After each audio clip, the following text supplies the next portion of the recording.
Hey, what's going on, everyone? This is Information Creep, issue number 6, part of the Cool Table Network, where you can find shows like, and it's taking a while for it to pull back up now, Shattercast Uncut, Enter the Realm podcast, Beers and Vultures 40K, Plastic Fanatic, Stasis Log, Nerd Rage Radio, Toy Detox 8 Weeks, Figa Bangin', and the Realm of Collectors Hangout. I am Dakota, also known as Primal Sabbath. That's where you can find me everywhere. And Greg, where can people find you, man? The Gutter. I hang around the methadone clinic a lot. I am a notorious drug seeker at your local internal medicine facilities, and I do Shattercast. All right, good deal. Spiros, where can we find your truth boners this week? You can find me lurking in the cafe, Hardcore Collectors, all the Facebook groups, running the Toy Detox Twitter account @_ Toy Detox. We are running a contest right now, so if you haven't followed Toy Detox Facebook or on Twitter or Instagram, be sure to do that and get in on some contest action. All right. And Walter, give us the 411 on the stockroom, please, sir. I am Walter Young. I am in Hardcore Collectors, Women Collectors. Have our Twitter account, but I can't remember the damn thing of it. Work at Walmart. Try to help people out on deals because I know how our backroom stock is. So you can catch me anywhere. All right, there's our eye. So yeah, this week we're going to be taking a look at the second half of Season 1, quote-unquote, of More Than Meets the Eye. And let's see, where are we going to start? We're starting at issue number 12. I just had it pulled up. Now I can't remember what happened at issue number 12, which is pretty typical. Oh, that's right. They did the big fight, didn't they? So anyways, it starts out like we see like a kind of like a countdown timer. Looks like all of our favorite characters broken and bloodied and bruised, and you know they've had this big fight. You've got someone's talking to Swerve, asking him something, and he's just like, "Hey man, do you hear me?" And they turn him around, and you see this just blown off face, this little skull face. No pun intended there, I guess. But so that really sets the tone for the book, and you've got Tailgate kind of pulling Cyclonus off of the ship, so he's badly injured and all of that. But this was a very interesting kind of book, man, because it went back and forth from post battle to pre battle, and it shows everyone just kind of laughing, having a good time, and then it shows them like getting ready for the fight, and then it shows them having the fight, and we see the reason why Swerve got his little face blown off is because he's got little hands, and there was a big grip on that gun, and it was called the Schumer, and he was wondering why they called it the Schumer, but they made a shoom sound, which I thought was very, very clever. I always like writing like that, so Swerve was out of it. Anyways, key points I think that happened throughout the battle is there was a bomb that was about to go off, and they were kind of milking the organics. I think like they were basically like composting them and turning them into like raw energy. Whoever they was, I can't remember who the enemy was. I guess it's really irrelevant. And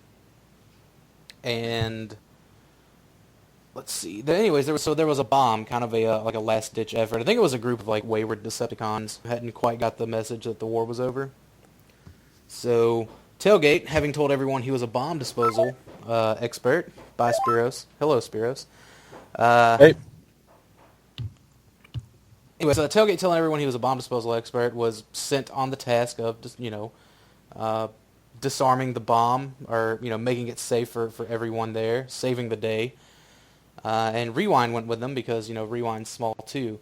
So Tailgate's kind of letting Rewind like walk him through disarming a bomb, because spoiler alert, that's not at all what Tailgate did. So we're gonna need a sticker to cover up that bomb part on your Make Toys Rend. But so anyways, I think he for the most part drained most of the explosive fluids. And before he and Rewind could get out of there, Whirl kind of being Whirl and not really 100% like on board. Like he Cyclonus threatened to kill him, so Whirl's constantly looking over his shoulder. Whirl kicks Cyclonus into the room, and seals it shut. And Cyclonus used his body as a shield to protect Tailgate and Rewind from that explosion. But at the end of the day, everyone kind of healed up. Tailgate offered Cyclonus his innermost energon, in which Cyclonus swatted it away because Cyclonus was a dick. Then he walks over and helps him pick it up. Cyclonus, man, he's got some issues to say the least. I don't think he's all there emotionally. You know what I mean? So about I'm Cyclonus? gonna trigger a lot of listeners if they're female, because I think Cyclonus is written like a female with how she goes. Without back and forth. Well, I mean, if you you look at this Like- hollow matter her hollow matter avatar. Yeah. Yeah, that you know what? That does make sense. I think I think she is a female. Yes. Hey, look, We're they- it started here. Everyone's gonna refer to Cyclonus as she. Hey, might as well. I mean, the debate was Skywarp was Cyclonus for so many years, and it makes perfect sense. What's funny though, man, is I actually in the Cyclonus Tailgate kind of situation. I always viewed Tailgate as the clingy girlfriend. You know what I mean?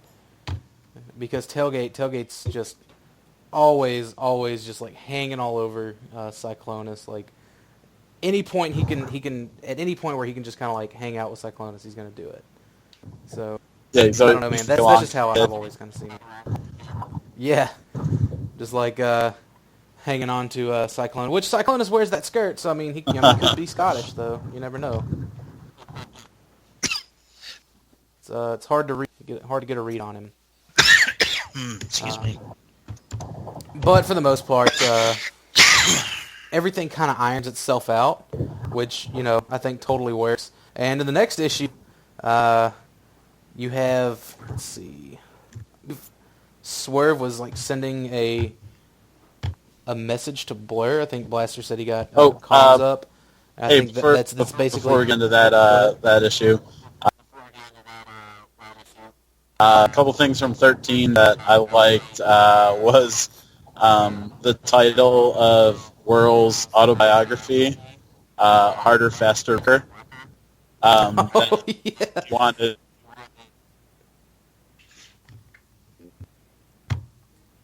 Oh, we're getting some dead air there. I'm ready. And also, you guys hear me? Yeah, Yeah, I can hear you now. It's like T-painting. You weren't T-painting. You were just kind of long distance calling it. Yeah. Okay, so yeah, and then Trailbreaker pointing out the leg guns to hoist, which was a callback to him being jealous of Fort Max's leg guns. Oh yeah. Did anyone get a very Full Metal Alchemist Philosopher's Stone kind of vibe to what the Decepticons were doing to the organics? not really. Oh well, now that Okay. you mention it, I don't know. It's been a while since I've watched Full Metal Alchemist, but yeah, I can see it now.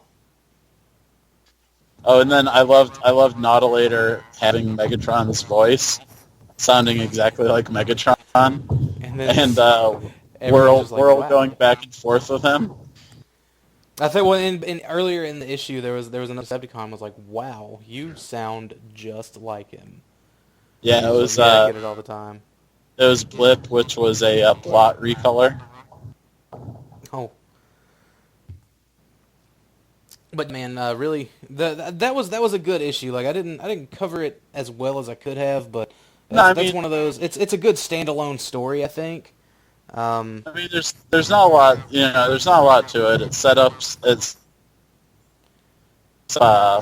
I think, is that the issue where they set up the death clock, or was it the next one? No, that's I don't even think that's the next one. That's after the Overlord thing. Spoiler. Oh, alert. okay, so I'm jumping ahead. Oops. No, that's fine. I mean, like that issue and this next issue, like it's another standalone story of like Swerve telling, he's sending a message to Blair because he's convinced that he has Blair's personal hailing signal because he met Blair at one of his races, and he was like, "Hey, let's open a bar, let's be best friends." And Blair was like, "Yeah, sure, whatever." Kind of like taking us back to like earlier in Information Creep issue number 1 when we were talking about how like Blair was that arrogant, sports star basically, and we kind of see some more of that here. At least I think we do. But something I do think is funny is this is basically Swerve telling a story of how he got his bar back, I guess, would be the way to do it. And it starts out, there's a lot of screaming that he hears from, like down the hall, and then Drift comes and just like swipes him up and carries him, I guess, like around a corner or something like that. It's not super clear, at least not that I can see. And Swerve was just like, "Hey, unwelcome touch. What I tell you about under the arms," or something like that, dude. This shit was hilarious. Because, those smaller guys are probably more used to getting picked up against their will. But come to find out, it was Cyclonus singing, or was he singing in like Tetrahexian, Old Cybertronian. or was he? It was like a Yeah, he's it singing was Old Cybertronian. old Evertonian. Yeah, or she was singing an Old Cybertronian. I guess. Like he was singing an opera song. Yeah. I mean, But it sounded like someone was getting like maimed.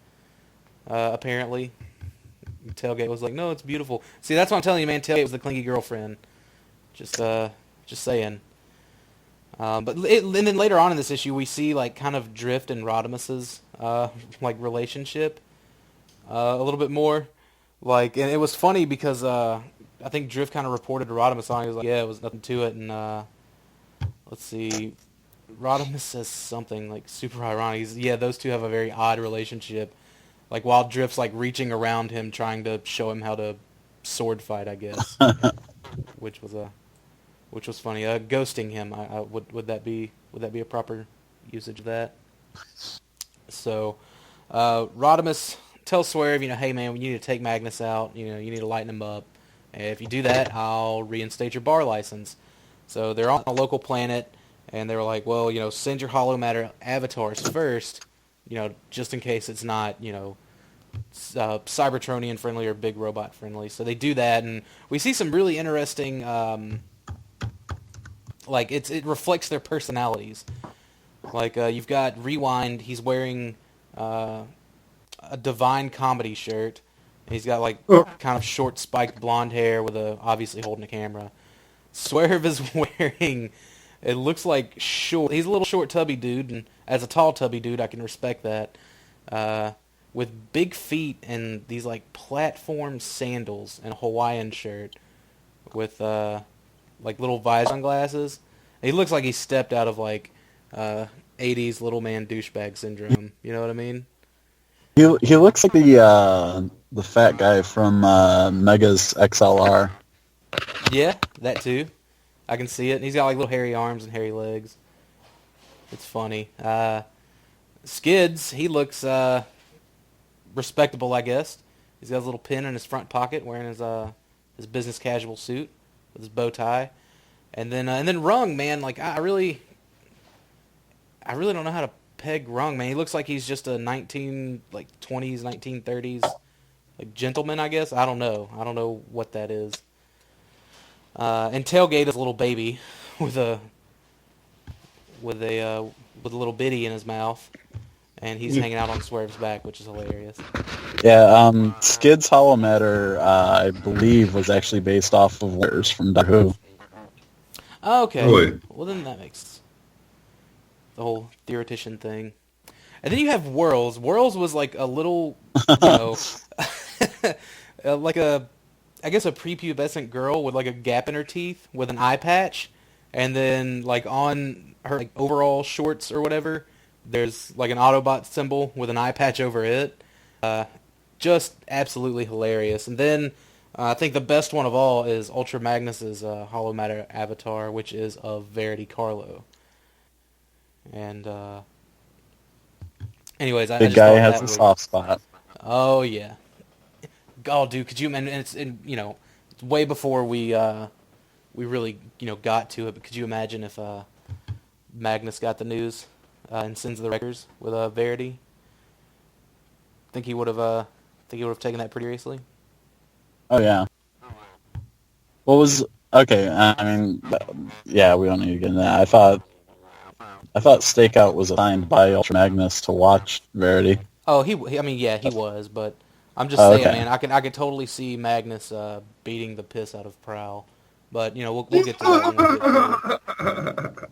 get to it. Oh wow! Everything got to do with my favorite character. What has he done? What has he Oh, done? dude, whenever we get into RID, we'll get into everything he's done. He's an ass, man. Your favorite character's an ass. Damn. But so anyways, like long story short, they're drinking in a bar, and then they convince Magnus to switch off his was it a deterrence chip or something like that, or It's like John and intake trip or something like inhibitor, that. yeah, something fancy, and he takes one swig of a strong ass drink and passes out, and then like Swerve's just like, all right, he's working on a plan to like get Magnus back, and he looks up and everyone's already split, so they left him to go hang out in the gift shop and look at things.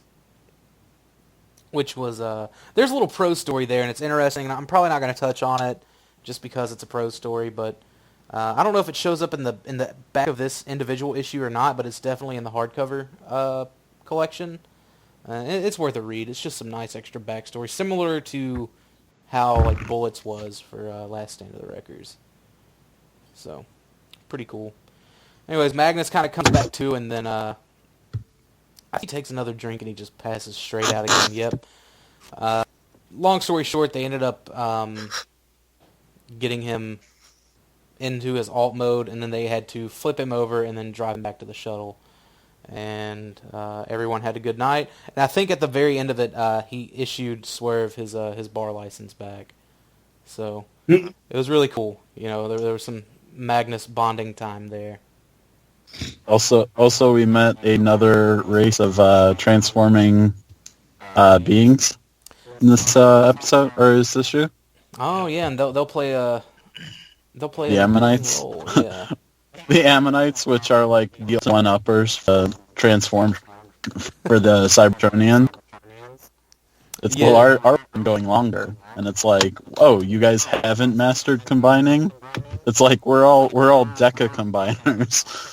We all have 12 different forms. The best your race can do is 6. And then Whirl went out and ended their war for them. Yeah, just nonchalantly like ended the war like by killing the opposing leader. Just And he's like, just that walked outside and my done. little friend is that like, or it says something of like that. And you're right. That does play an important role because I believe some of the little guys that were killed come back later on. So something to keep in mind. There's a very unexplained reference to a dark Cyclops, and at the time nobody knew if they were talking about Whirl or no. I'm jumping ahead. I'm bad. My bad. Oh, that's fine, man. That's like issue 19 or something that we hear about the dark Cyclops. Okay, so yeah, issue 14, great issue. The next story arc, and I guess we'll cover the 2 in 1. It starts out, it says, there's a prologue for it. It's called A Functionist Calls. You see a couple of miners working on Luna 2, and they find a green spark, which is a 0.1 percenter. And, they make the call to their supervisor, and their supervisor lets someone from the Functionist Council knows. He comes and collects it and then tells the supervisor, he'll be rewarded, I think, with alt mode exemption or something like that. And then, like, the 2 miners that actually found it, they were like, hey, what do we get? And he's like, well, were you did you see its first kind of shine or whatever like that? I forgot what they called it. Hang on, I've got it like pulled up right here.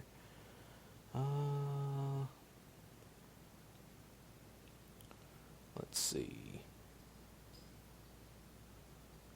Yeah, the Flash. Were you exposed to the first Flash?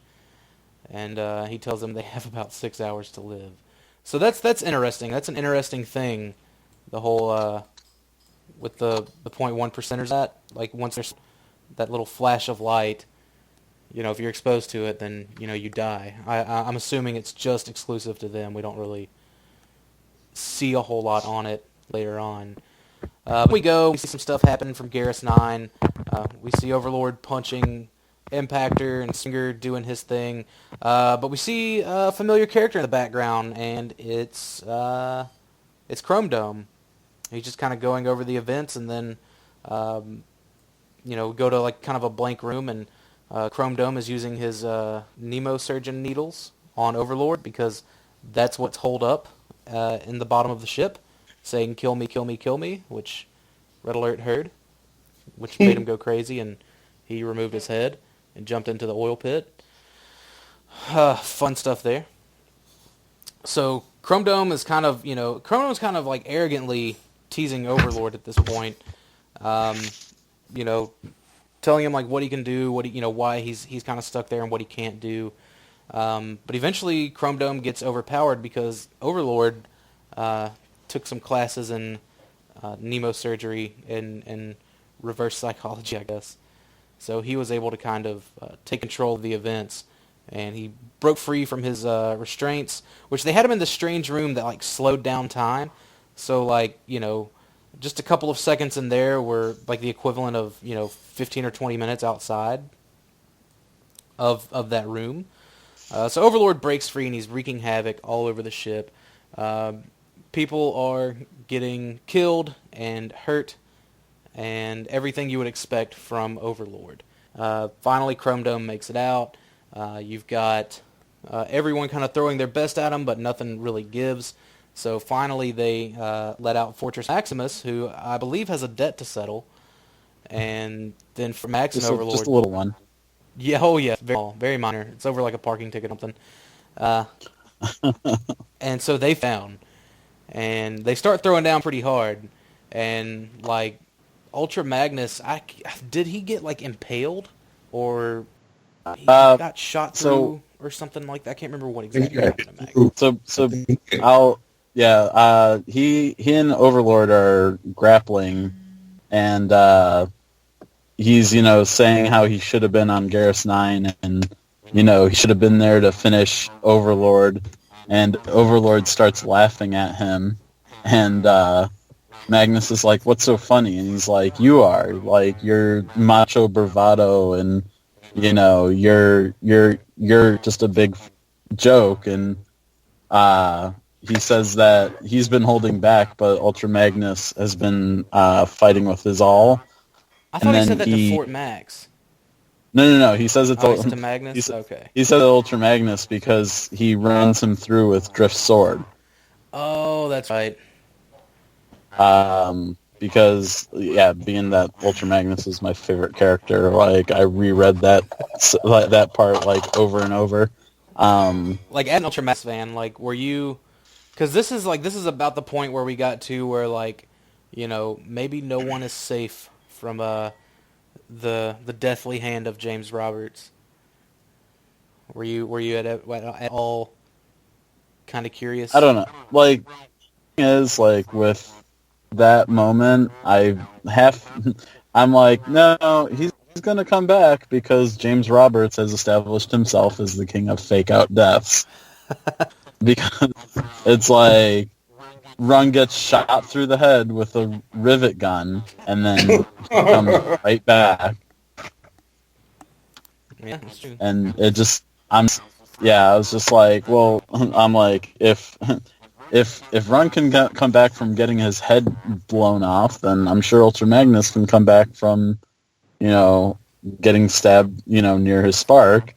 So, but I mean, it was a cool interaction between them because Ultra Magnus, it seems like distant, bureaucrat kind of lawman, and to see him kind of being personal with Overlord, like, I'd have been there, like, I should have handled you back then so you weren't here.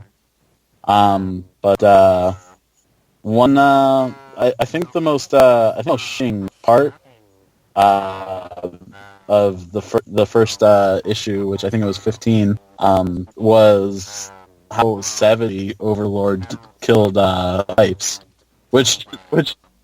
Oh man, it was so bad Yeah, too and because he just got done sending a message. And Pipes was just like saying how he hasn't had good luck on the trip, and then he bumps to Overlord, and like just the way they did that scene with him like choking out the words, Man.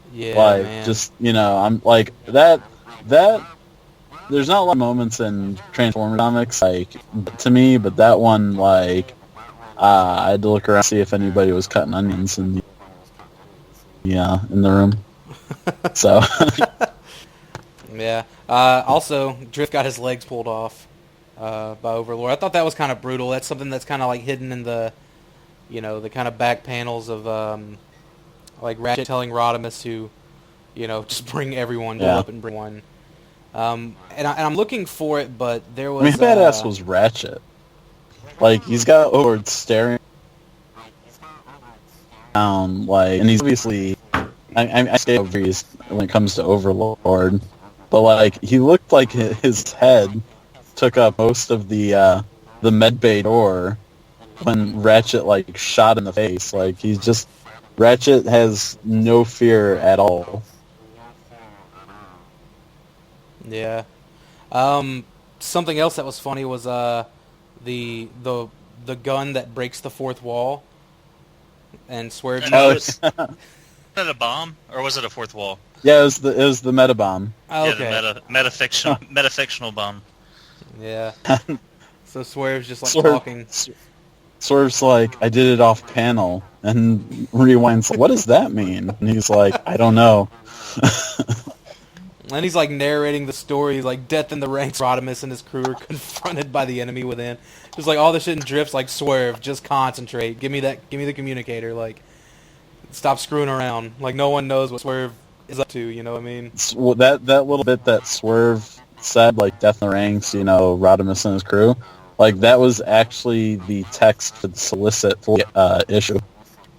Like if you really? When you read the little synopses in the solicits, like that was the text for the solicit. So I thought that was kind of funny. Let's see.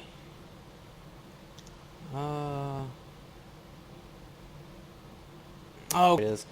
Something that kind of caught Overlord off guard was we learned something called I'm gonna call this dude's Trepan. I guess that's how it's pronounced. Trepan.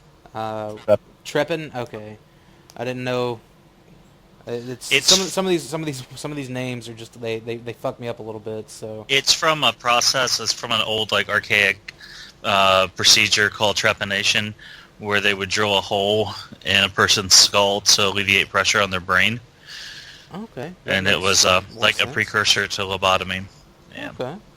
It let the demon out of the head. But we met Trepan in Shadowplay. He was the one kind of running up the clinic, doing all of the lobotomies, basically. And we see Overlord get tripped up after Rodimus says something to him. He says, "Till all are one," and we find out that Crut as something called Trepan's trigger. Whenever you're altering someone's memories, that a particular phrase elicits a particular response. And he was basically like, well, since Rodimus says it all the time, it was bound to be said at some point. You know what I mean? And so that kind of threw Overlord off and put him kind of in a daze of like his worst nightmares. And I think we saw that like earlier on. Every time Overlord was getting his ass beat in his memories, be it by Megatron, by Springer, by anyone else. You know, he would hear till all are one. And Fort Max ended up beating him to back to the room that they were holding him in, and he gets in there, but his sword gets stuck, and the door won't close, so they could jettison the cargo. So we see Rewind make the ultimate sacrifice to jump in, dislodge the sword, and then Chrome Dome loses an arm in the process. Because Chrome Dome and Rewind, that's literally the greatest love story I've ever seen. Like, I don't give a shit what anybody says about, you know, oh, I want to read about giant robots.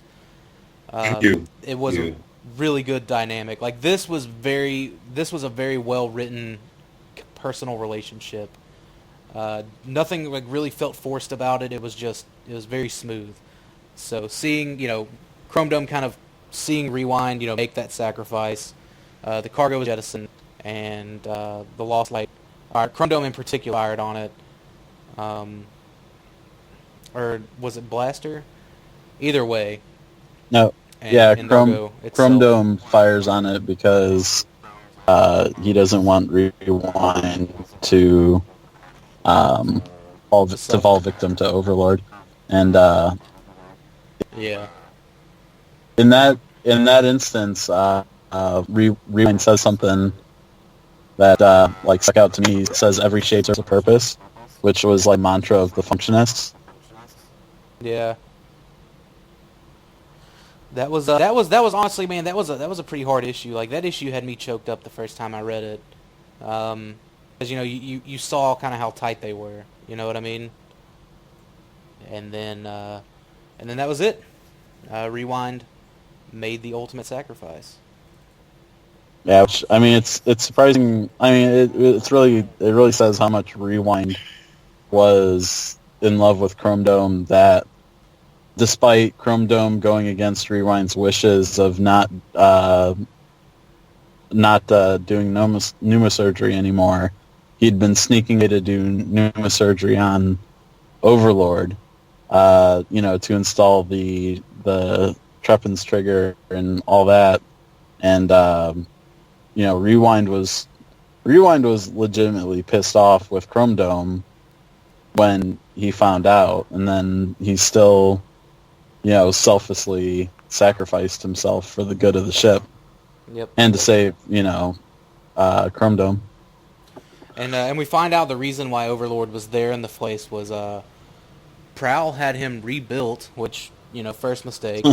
And I think he had him rebuilt as kind of like a way of good faith, like, hey, since the war is over, why don't we ease a little bit of your prison time, and you teach us how to make Autobot Phase 6ers. And that was the whole reason. I don't know if they explained that. I'm pretty sure they explained that in the story arc. If not, that was basically the intention. That was like later on. Felt his Prowl's presence later on. Yeah, and that was and there were only a handful of bots on board that knew about it. Brainstorm, Chrome Dome, Drift, I believe. Yeah, and then I think like later on we find out there were a few more bots in on it. But like if anything were to happen like on record, those were the ones that would be told. So, Spiros, man, I know you're an Ultra Magnus fan. You want to take away the next one? Yeah.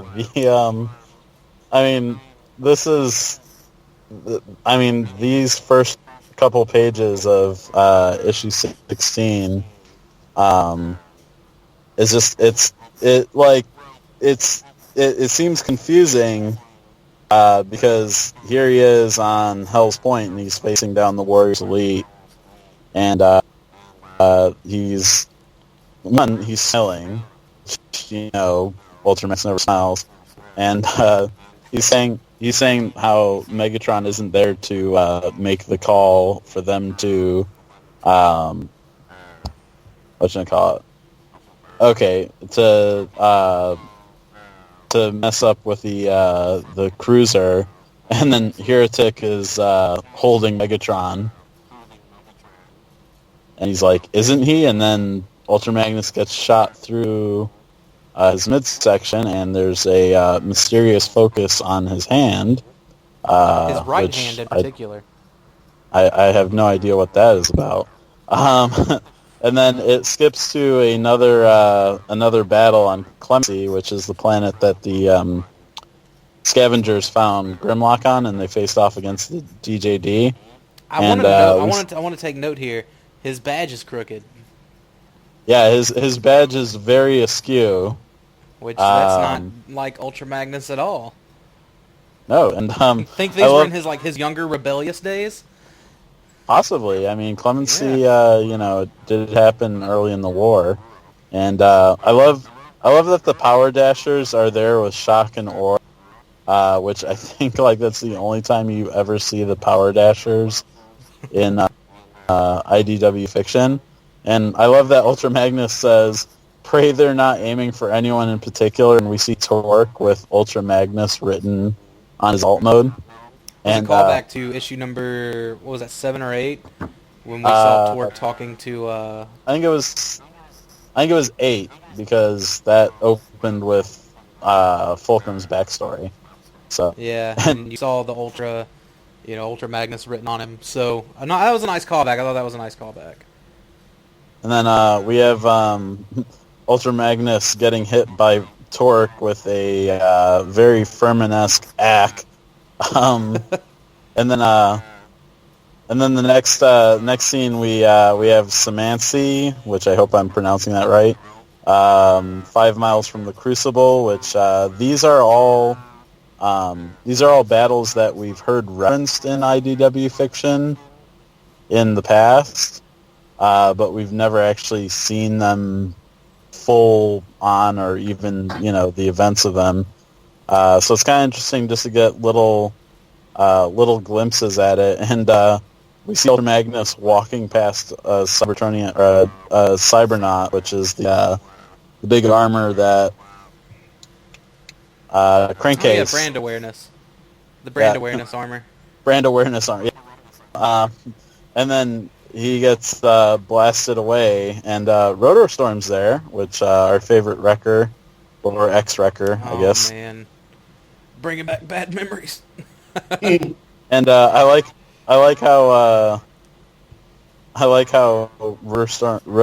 Rotor Storm says, "I know, leave the lighthearted banter to you," which is another decidedly out of character moment for Ultra Magnus.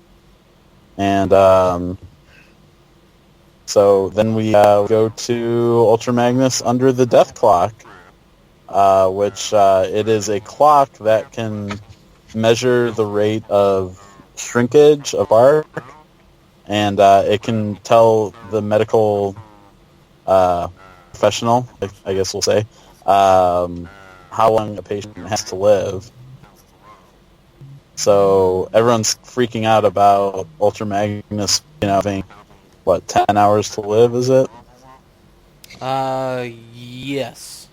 Yeah, 10 hours, 10 minutes, or 10 days? Oh, 10 days, days. Hours, minutes, seconds. Okay, 10 it says it days. right there on panel. Jeez. 10 days, 10 hours, 1 minute, 59 seconds. And Tailgate has one of his freaky freakouts.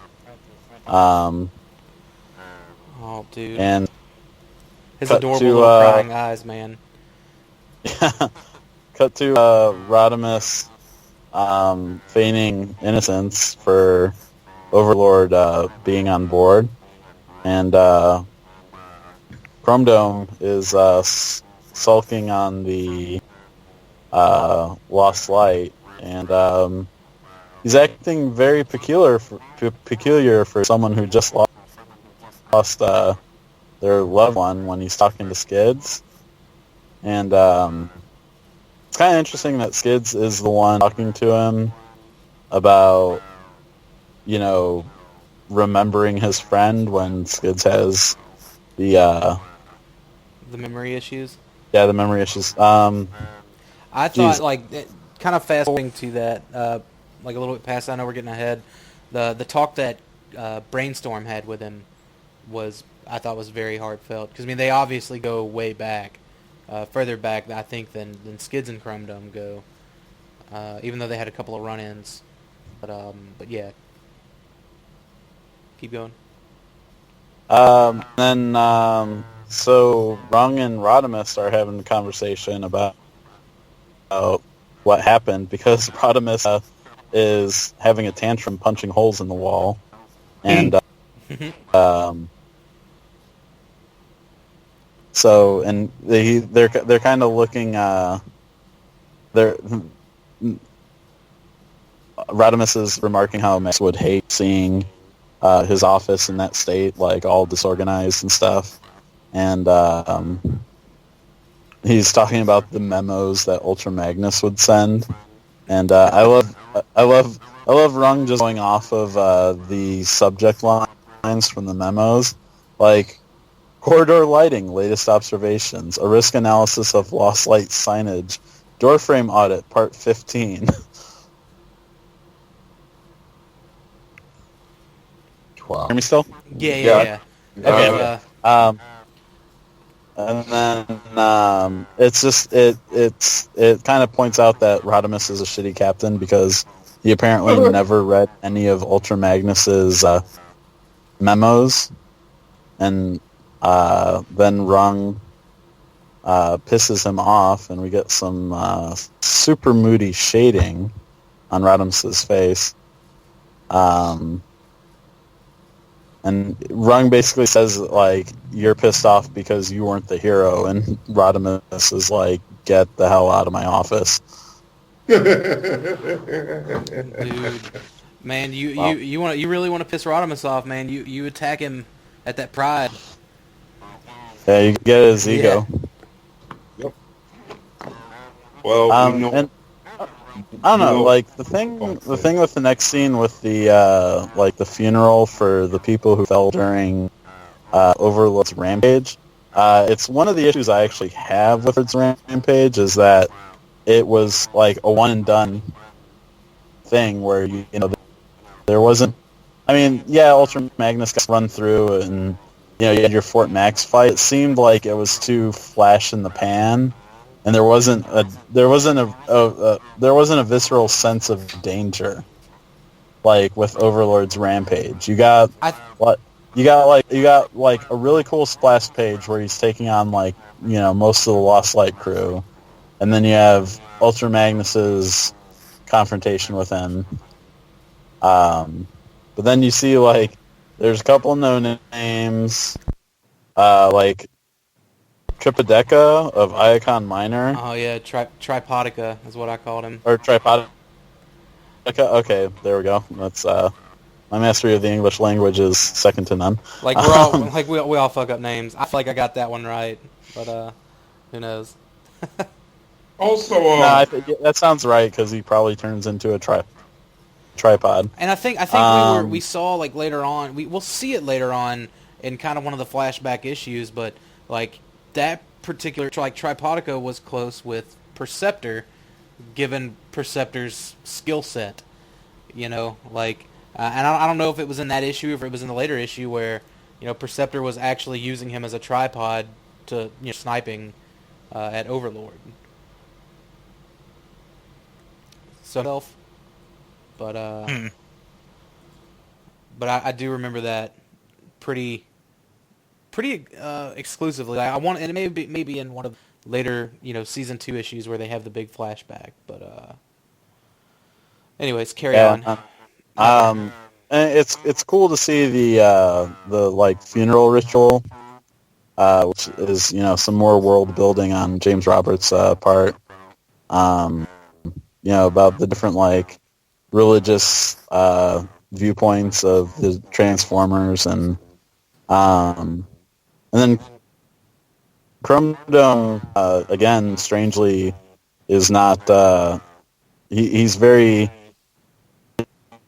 distant when Chrome Dome, or when Rodimus asks him if he wants to say a couple words, and that's when Brainstorm notices, like, you see Brainstorm look at him, like, very intently, and this is when they have their conversation, which...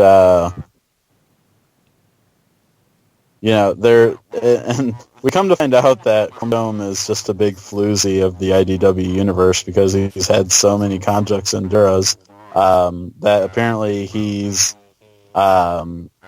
self-operated on himself every time one of them is passed to make him forget them.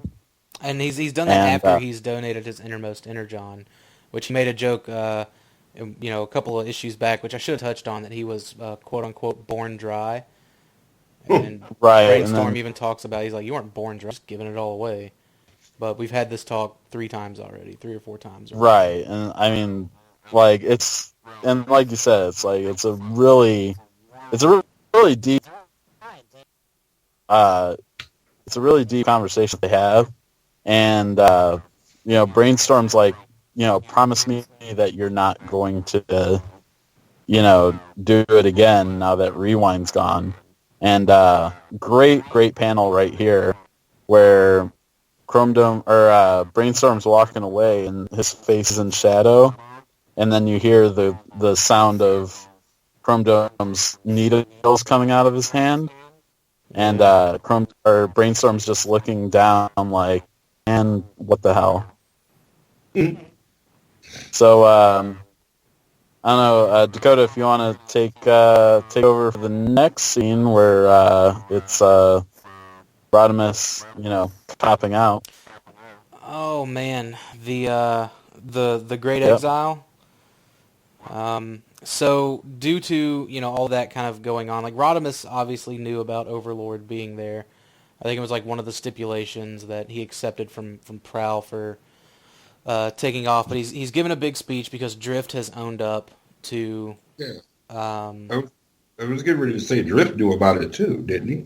Yeah, but Drift took the full responsibility of it. He was like, "Look, it was me. I was acting alone on this, and we just we kind of lost we lost control of the situation." So.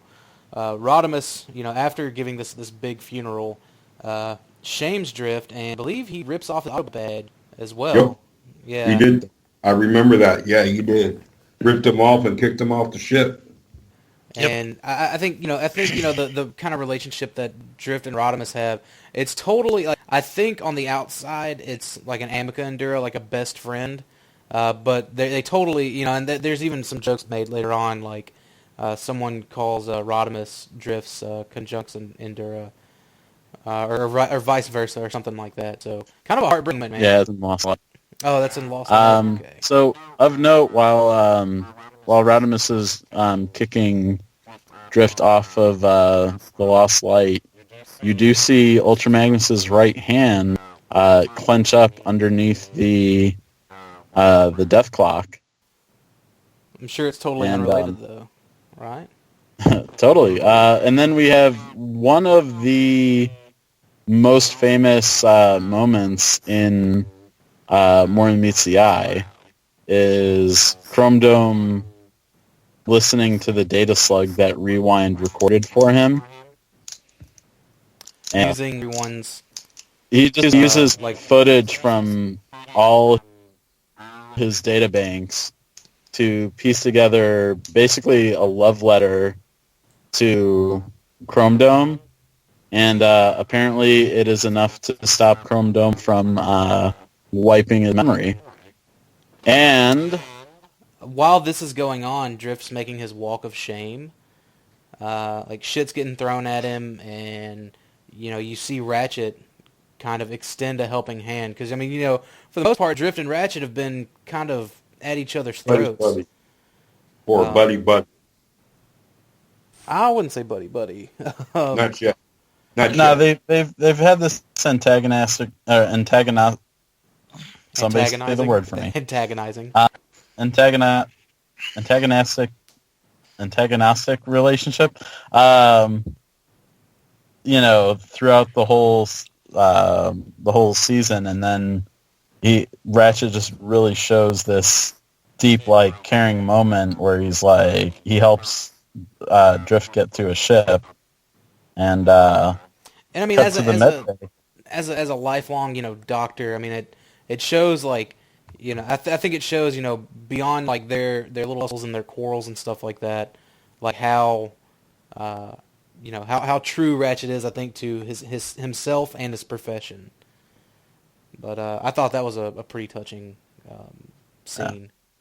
And then Ratchet's lost the patient because Ultra Magnus is no longer in the med bay, and Tailgate in his infantile curiosity sticks his hand under the death clock, and we come to find out that Tailgate has 3 days, 10 hours, and 46 minutes to live. Dun dun dun. Which, oh yeah, man. It's, And that is the end of issue 16. which sets us up for... Well, hold on. that being said, this is my time. So Yeah, I have so to Craig- jump off. Yeah, I gotta jump off a little early. it's all good, man. So You want to shout anything out or anything like that before you cut out? nothing you hadn't already said already, man. I got So you. yeah, everybody be good, and a couple more weeks of me being Rocky, and I'll be on here full time again. So Good deal, man. Well, we're just Thanks, glad guys. to have you back. Take your time, man. yeah, it sucks. We're I'm gonna gonna miss my favorite issue, but Yeah, I know. We're going to do an episode where it's just Greg by himself covering everything that he's wanted to cover, but he hasn't been able to. He's going to be like, he's going to be like, let's fucking talk about Pat Lee and Thunderclash. Oh, man. maybe I'll reimagine the story with Pat Lee and Thunderclash instead of Thunderclash. Just Pat Lee. It's just Pat Lee. Big, bold, like, letters. Pat Lee! Exclamation points all over the place. But all right, man. Yeah, Greg, thanks for joining us tonight, man. All right, guys, have a good night. All right, too, take bro. care, man. This is kind of the beginning of this next kind of story arc going, kind of leading into the big things that happen in Dark Cybertron. And this is a pretty big event, in my opinion, as far as writing goes. So Tailgate has just found out that that he has 3 days to live. So he's running down this hallway, man, tears in his eyes, just kind of screaming for Cyclonus, man. He's kind of exclusively like looking for Cyclonus, and Cyclonus like doesn't seem to really too much of a shit. I mean, he kind of cares, but it's Cyclonus, man. He's real tough to read. Meanwhile, everyone's trying to figure out what's happening to Ultra Magnus, and then they see this portal. Meanwhile, Cyclonus kind of goes off to be by himself, and it looks like he's staring in the mirror, and he takes his hand, his claws, and puts a big slash across his face with his fingers, which I think was a way for, because Cyclonus was from Tetrahex, and that was like a way that they showed pain without emotion, showed that they were sad. So, needless to say, Tailgates ended up at Swerves, and he's super bummed, as anyone who just found out they have 3 days to live would be. Meanwhile, send the crew through the portal, and whether there were any objections or not, and guess what they find? Was it Luna 1? Yep. Luna 1, yeah, because... Okay, yeah, I couldn't remember if 2 ended up disappearing or 1 ended up disappearing, but... No, Luna 2 plays into the events right after Cybertron, if you remember. Yeah. Okay, I got you. So yeah, they come upon the lost moon because apparently, way back when, Luna 1 was ripped asunder from the sky of Cybertron, and it's also known as the Sing Moon. Yeah. And that's we kind of skipped over him, but in Spotlight, Trailbreaker locked down and his Titaners shut up, and Trailbreaker tricked them all, and then they went on their merry way after Trailbreaker, found his new acted name. all badass, and look, they popped back up on Luna 1 mysteriously. Yeah, and we also find out that Luna 1 is a hot spot for sparks. And we also find out a lot of stuff about, the two different ways that Cybertronians are made. They're, forged, which is they consider it a natural earth, or they're constructed cold, which means, the sparks are harvested and they're placed inside pre-built bodies. And sorry. Oh, no, We're go just ahead, man. we're gonna have dueling hosting, like the whole Oh, yeah, whole I issue. think that's how we're gonna cover like the most of it, because like there's stuff I'll forget and like you'll nail it. And there's stuff So yeah. Yeah, I'll just gloss over. But Yeah. so we find a green spark, and Brainstorm starts like trying to like harvest it, and Perceptor's freaking out. He's like, "What are you doing? Do you even know what you're doing?" And Brainstorm's like, I've seen it done 1,000 times. It can't be that hard. And then somebody says something about sticking it in his briefcase, and Brainstorm's like, "You just blew my mind." And he just sticks it in his briefcase. Yeah, that was and so like remind you it's and I don't know if you said it or not, but it's a 0.1% spark. Yeah, It's a it's green spark. So that comes into play later on. That's another, kind of seed planted for season 2. We've got a lot of these seeds that are being planted. Like, what's Brainstorm gonna do with a 0.1%er? So very very interesting stuff here. At least I think. So After anyways. a lot of shenanigans and chasing, and Rodimus and crew are imprisoned, and come to find out that they are imprisoned with a mysterious mustachioed white and green robot, who apparently knows who Tyrest is. And Tyrest, for the listeners who might not remember, did cameo in Last Stand of the Wreckers in a flashback panel with Prowl and a couple other Emirate Zaron. They were all watching the trial of another. Can you guys hear me? I feel Yeah. okay. They were watching the trial of Flame, who was an Autobot scientist in the UK Marvel stuff, and I think he was central to the City of Fear storyline, where the Wreckers took on zombie Cybertronians. Yeah, and I was gonna say, like, I could have sworn Emirate Zaron and Tyrest showed up during Megatron's, not the future one, but wasn't there a point in Phase 1, like during the whole Chaos event, where Emirate Zaron and Tyrest showed up for whenever the Autobots had Megatron in custody? They were going to put him. Yeah, Zaron was on Omega Supreme with the Autobots when they were going back to Cybertron. Mm-hmm. Because he's talking to Optimus, and Optimus thanks him for being present, since he's highly regarded in the Autobot leadership structure. Yeah. And I don't think Tyrest ever showed up prior. Remember. But I'm sorry, Walter, you were going to say something and I cut you off. Yeah. I'm sorry. No, it's cool.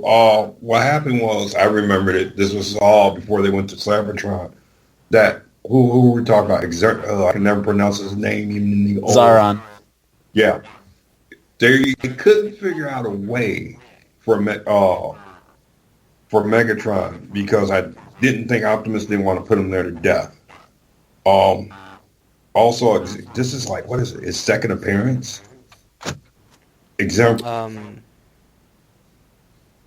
Well, yeah, Zaron? Yeah. Yeah, because he's been on the Lost Light, and he showed up during the funeral scene. Okay. But outside of, go ahead. I was gonna say that's so strange. Just as a talking point, of all, it would. But I guess it makes sense. Zaron wanting to just find the Knights of Cybertron, but for that to be such a highly respected kind of key player in the former Autobot command, I would have thought that maybe he would have been featured a little bit more, because Sauron's been a pretty, I think, popular amongst the fandom character. Yeah, but Yeah, are we talking about the character that was in the Marvel comic book series? Yeah, like he played it pretty heavily in the Marvel comics once Yeah, Simon Furman took over. Yeah, he played a big role. So I just find it strange that, and which we may see some more of that in Lost Light, whenever they kind of get back to what they were doing and where they were and all that. Not to spoil anything, but yeah, I always thought that was weird. So yeah, I mean, so we find out Tyrest has been harvesting the corpses of Titans, and he basically says that to find a Titan, and I don't have the issue in front of me, so I do apologize. He says something equivalent of to find a Titan, you need another Titan or something like that. Dakota, I don't know if you have. Yeah, I think he's basically saying the Titans are all linked. With their internal space bridges and all that, and that'll kind of play into it later. I don't have the particular issue in front of me. I'm on the next one right now. Mm-hmm. But we also see that there's a bunch of little holes in the Tyrest as well. Yeah. So also while our heroes were being escorted to their jail cell, somebody saw Ultra Magnus, but he was unresponsive. So as we're talking to our new white and green friend, who reveals himself to be Minimus Ambus, little Mr. Monopoly guy, yeah. Yeah, who, as you know, Rewind was searching for his brother Dominus Ambus, Rewind's first Conjux Endura. So apparently Tyrest has gone off the deep end, and he's been drilling holes in himself, and he feels that he needs to purify the Cybertronian race because he feels constructed cold transformers are inherently evil, which is a little racist.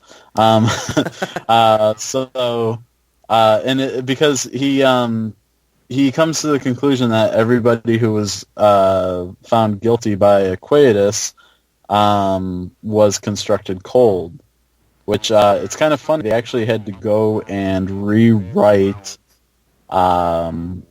something to do with... Oh, they had to rewrite a bit of dialogue because they mentioned Impactor as a forged robot. I think they said he was a 0.1% or something. They had to go and change dialogue with Prowl mentioning him because it clashed with this. Where Aquatus found him guilty, so he couldn't have been forged. That damn Prowl. What the hell? And also, before I forget, when Prowl was taunting Chrome Dome about bringing Overlord on board, Chrome Dome attacks him and forcibly performs pneumosurgery on Prowl, which will play into the RID comic when we get to it. Yep. And yeah, man, that was definitely the long game. They had said there was going to be more than meets the eye and RID were going to be kind of alter. They were going to cross over more than what they really did. But I think there were some of those little subtle things that definitely played into some of those crossovers. That weren't directly crossed over. Not Dark Cybertron, whenever both of the books were basically running as one essentially. Right. But yeah, that is cool how that worked out. Yeah, nice little seed that was dropped in More Than Meets the Eye, kind of an Easter egg for fans who are following both series concurrently. Right. now, like, we find out that, like, I believe we see, like, Skids is at the Right. but Skids is at the oil reservoir on the ship, and like he hears something, and it turns as those big golden or yellow bots that were chasing him in issue number 2 have showed back up, or issue number 2 or 3, whatever it was. They've shown back up, and now instead of them saying 94, they're saying 1721, and so Skids has a fight on his hands. And then it looks like one of them walks into Swerve's bar, and this is probably one of my like favorite like couple of pages. It's like, hey, can't you read? No gun, and there's a sign that says no guns, no swords, and no briefcases. Like part of Swerve's like bar rules, and legislature keeps saying 1781, and then he just opens fire on Swerve, and you see Swerve kind of like duck and cover. Just like screaming, hey, stop shit. And so Swerve's behind his bar, and he pulls this lever, and all these guns just come out of nowhere. And he said, well, I had, after Whirl's last freak out, I had Brainstorm install some security measures. And, like, when I say guns are everywhere, they are freaking everywhere. So it's just laying into this legislator. And then Swerve goes to a little secret compartment, and he pulls out the coolest fucking gun ever. It's like it looks like Fisher Price blaster for Transform. And it's got like the little lights and Anyway, the little smiley face under. I'd describe it for our listeners in case they maybe have never read more. Let's show them. Oh man, like believe you me, this is gonna be the one panel like I'm for sure gonna be posting in the video form, but it's Swerve standing there and you see it's my first blaster, and shout out to Make Toys, man. Whenever they made their trash talking their cogwheel or their Swerve and their gears, they made a separate kit called My First Blaster, and you get to put it together and all that, and I mean it looks just like it's even got the little sticker on it that says My First Blaster. And under it says "Big Grip for Little Hands," and it's just so funny. But what Swerve says, I didn't say it to Fort Max, and I didn't say it to Whirl, and I didn't even say it to Cyclonus when he had his Dead Universe flashback, and he just like freaking loads it up, and he's like, "But you, my friend, to you I say, get the hell out of my bar," and he hits him in this like green. Acidic, slimy stuff hits him, and you see like the lights and sounds go off on the gun, and it's like you can hear like you said, like those little Fisher Price like sounds that you think of, and it's just like, hooray, you scored a direct hit. That shit's so funny, man. I don't know, like I die laughing every time I see mean that was one of the best scenes like in that issue.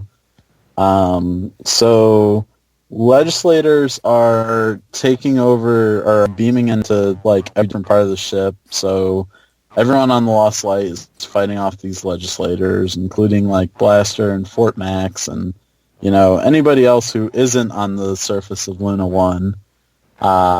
So we find out the legislators are Tyrest's boogeymen, so to speak, and Tyrest, in classic villain fashion, reveals his plan to our hapless heroes. Oh, I'm sorry. I just jumped ahead of a major plot point for my boy, Ultra Magnus. Yeah, dude, don't skip it. So everybody Spirit. Ride it. Everybody knows that Ultra Magnus's spiel where he's like duly appointed enforcer of the Tyrest Accord, which we've met Tyrest, who he became troll shortly after the beginning of the war, and he basically acted as Switzerland between Optimus and Megatron, and like they drew up certain rules of engagement and how Cybertronian technology would be handled and all that. So we come to find out that Minimus Ambus is Ultra Magnus. Dun dun dun. Which, let me tell you, if there was ever something that divided the IDW fandom, What's that? was that like people couldn't stand that Ultra Magnus wasn't Ultra Magnus. This is my Ultra Magnus. Not my Ultra Magnus. And like some people were like, oh, it's cool. It's a different take on the white robot and the Ultra Magnus armor. Which that was kind of like my take on it. Like, it was a nod to the G1 toy with the white Optimus, but instead of white Optimus, it's a white and green little dude. And every Ultra Magnus that we saw in the previous issue, or in issue 16, was a different Ultra Magnus. Hence their drastically different behaviors to the Ultra Magnus we know now, which is Minimus. And I love the way that they reveal Minimus as Ultra Magnus, because Rung has a theory about their cellmate, and he offers him like an Energon goodie, and then he steals them on purpose, and then he starts like, oh no, let me pick them up, and Minimus freaks out. He's like, you're doing it wrong. Like, just let me get it cleaned up. Like, because we all know that Ultra Magnus is the most anal retentive robot in the Transformers universe. Like when he freaked out when Tailgate said he saw a speck of dirt on his desk. So Rung saw through, whatever guys Minimus Ambus had put up and deduced that it was Ultra Magnus. So we fast forward. Now, Skids never makes it down to... No, Skids doesn't make it down to the planet because he's fighting the legislators. So now that I backtracked and covered my main man's backstory, which will be expanded upon in great detail further on into the More Than Meets the Eye / Lost Light storyline, Tyrest reveals that he has made a machine in the vein of Aquatus that will target the sparks of constructed cold robots and anywhere in the universe and will snuff them out. And being that, Autobots can't let innocents die, they have to stop him. And in addition to building his murder machine, Tyrest also has constructed a space bridge. Now, does he say it's to Cyber? Yeah, he says it's to Cyber Utopia, but he can't enter it because it's tied to the Aquatus technology in that it detects guilt. So only someone without any guilt can pass through the space bridge to Cyber Utopia. So, Tyrest has clearly gone off the deep end. And he actually, one of the legislators smashes Minimus Ambus's head, and Tyrus is, laughing maniacally, like, oh, you can't stand against me. And hey, surprise, surprise, James Robert fake death again. Now, I don't know, at this point it seemed like it was just a joke to me, because it's like, you had the fake out death of Ultra Magnus getting stabbed by Overlord, and then, like, not 2 issues later, you have fake out Minimus' death, where we reveal that Minimus Ambus is a load bearer, which is a very certain type of spark that can bear loads. So he's basically like a Russian nesting doll robot, because we have the very tiny, what does he call it? The irreducible Minimus Ambus, which he's very much smaller than Rodimus. And then we have his bigger form that we met in the jail cell, and then we have his Ultra Magnus armor. So it takes a very special spark type to become Ultra Magnus, the Eternal Lawman and Dread Pirate Ultra Magnus of the Autobot ranks. Um, so Dakota, actually, I need to step away for a quick minute. So if you want to take the reins on the last little bit of the this, what was the storyline called? It wasn't the Dying of the Light. That was season 2's finale. This was It's like a little bit before it went into the pre-Dark Cybertron. right, but the storyline. I don't have it in front of me. I'm looking it up right now.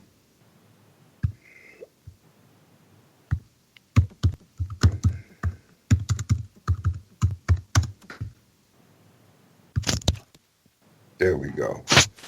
Because when did Dark Cybertron start? It started at issue 21 or 22? 23. 23. Yeah, but then Yeah. there was the preludes too. But yeah.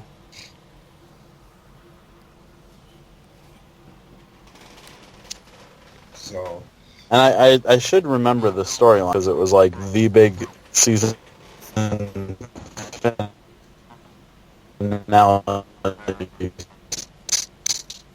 storyline of season 1. Oh, you're talking about like issue 21. Well, just the whole storyline with Tyrest and Luna 1. Oh, well, he was building this space bridge that he thought was, or this portal basically that he thought was going to get him to Cyber Utopia. And, No. I was asking the title of the storyline. I kind of covered. Remain in the Light, I believe. Oh, Remain in the Light. Okay. Yeah. So so Dakota, I just saw chat. So I covered all the way through Minimus Ambus in his fake out death. Yeah. The where Tyrest So, crushed his head. And so it's like we've seen it on the slab already. With just his head and his transformation, or his head and the spark, rather. Oh, I totally glossed over that. But there's nothing really much to that. It's just Pharma. No, actually, yeah, I forgot about that main player. I'll let you take the reins for a minute, okay? All right, cool. So Pharma has showed up, and Ratchet was the only one. Oh my goodness. Yeah, man. He's a funny and crazy character. He's got that stupid looking Kool-Aid smile on his face. You just can't help but laugh there. The Kool-Aid smile. You're right, but I mean, after the events that happened on Delphi, like I've got to imagine between that and being rounded by Tyrest and his group of cronies, that Pharma has kind of gone crazy. Between you got to think like to kind of like relate to him. He was at the Tarn in the DJD, supplying for Tarn's addiction of transformation cogs. So I'm sure he was just under all kinds of stress, and that caused him to snap. But he's got Ratchet on a table, and you see just Red, and he's like, wakey, like I've got a surprise for you.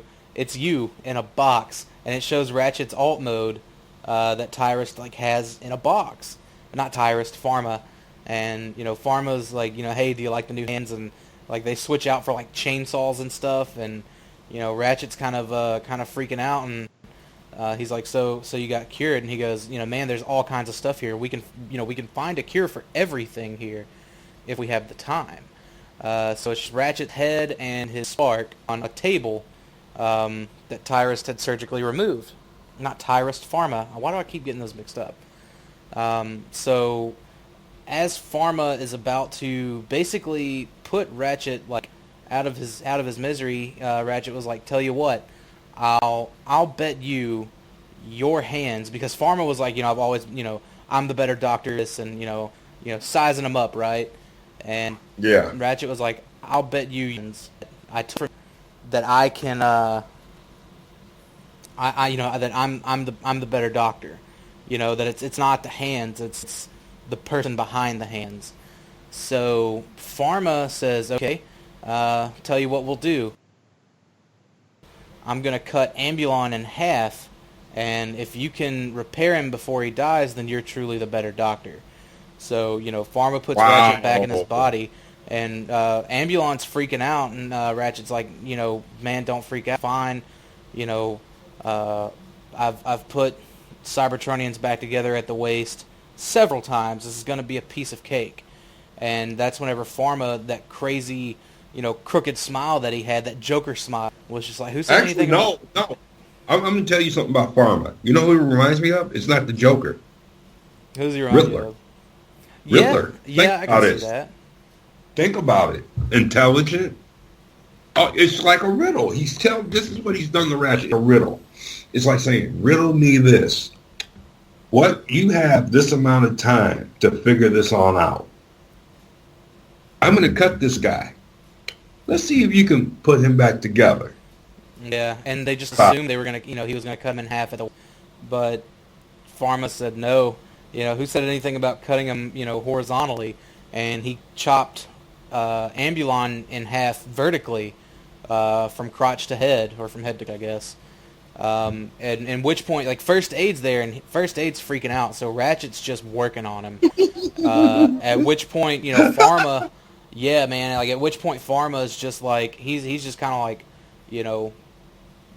egging him on, walked off over, and, Ratchet's still there doing stuff, and, he's kind of playing along. He's like, no, I can save him, I can save him, I can save him. And First Aid, just kind of kept egging him on, and Ratchet said, look, First Aid, Ambulon was dead as soon as he hit the floor. What I'm doing is, he basically made a weapon out of Ambulon's spare parts. And I think that's what he used to kind of escape Pharma's crazy lab. Meanwhile, Tyrest has put together this mass weapon that targets all Cybertronians constructed cold. A switch, basically. And those that are cold constructed, because he feels that they were they're the inferior, like they are the sins that Cybertronians need to atone for, because he felt that the Equitus found everyone that was guilty to be cold constructed. He felt that was that was going to be his way to repent, to get into Cyber Utopia, because if he went through the portal, it would only accept those that were free of guilt. Somehow it detected guilt, and Pharma could never enter it. So Rodimus and company escape while picking up Getaway, who was captured, and we get a little bit of backstory behind like Getaway and why Skids was on that planet. Getaway and Skids worked for the Autobot Elite Guard, which was another special ops group that Prowl was kind of overseeing. So Prowl had his hand in a lot of the stuff. He was overseeing the Elite Guard. He was overseeing the Wreckers, and they made the comment, or Getaway made the comment, we were the Wreckers done right. We're the Wreckers that could, essentially go on the record and do things by a book to a certain extent. And Skids was a part of that with Getaway. And well, they were called the Diplomatic Corps, and they were basically, they're Autobot Wetworks. Like they were like blacker Black Ops, like because Jazz was like Spec Ops, like the Diplomatic Corps was, it was basically the stuff that nobody could know about. Like, so there were Prowl's like personal, wet works. See, I thought they were, and I may have just interpreted it wrong, but I thought they were, because Getaway saying they're the Wreckers done right. Like a lot of the shit that the Wreckers did had to be altered, which we saw in Physitron's data files. Records, the whole Wreckers declassified thing. So, but yeah, I mean, yeah, you're right. Now that I'm kind of looking at it. But either way, it explains, why Skids. We kind of get that answer to why Skids was on that planet, why he didn't have any memories, because it was a nudge gun. And it was meant to, the first shot, it had 2 shots in it. The first shot was meant to kind of make Tyrest, not as, not as as determined as he was to do what he was doing, to try to police and change laws and things of that sort on a galactic level, all on his own. Well, Meanwhile, Prowl had an inkling that Tyrest had gone off the rails, and he sent Skids and Getaway to hit him with one of the binary gun shots and basically wipe his memory, so that whatever he was like previous, whatever he was going to do, he wouldn't have done it. Yeah, which we learned that 1984 is actually the code in Tyrest's database for thought warfare, which is exactly what the crime that Skids was guilty of. Basically. Guilty of. Yeah. To augment memory of Cyclonium. So it was cool kind of seeing that all come together, though. And I think they even didn't they have handlers as well? And that may be something that we find out later on, because I know Shock and Orr played a role in that. Shock and Orr, and